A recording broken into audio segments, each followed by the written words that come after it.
Scandal uriaș la Brăila. Edilul orașului se opune transferării bolnavilor de coronavirus din regiune în 3 spitale din oraș. Acesta afirmă, citez, nu aduceți COVID-19 la Brăila și adaugă că va face tot ce este posibil pentru a nu permite acest lucru. Primarul spune că propunerea nu poate fi acceptată deoarece nu se poate ca orașul să fie transformat în orașul COVID-19. Asta în vreme ce alte orașe să exporte oameni infectați.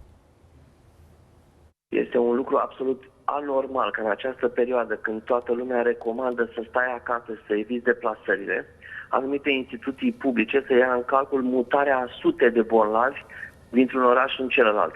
Imaginați-vă numai ce înseamnă din punct de vedere logistic mutarea acestor bolnavi, la care se adaugă teama familiilor acestora.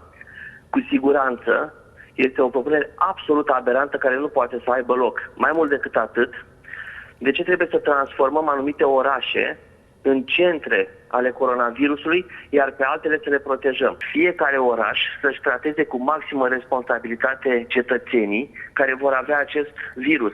Mai mult decât atât, Primăria Municipiului Brăila poate să pună la dispoziție 8 hectare între Brăila și Galați cu titlu gratuit pentru a se face acele spitale de campanie sau spitale militare sau orice altă formă de construire a unui spital între cele două orașe. Poate cineva să garanteze că vor fi cazuri doar la Brăila sau doar în anumite orașe?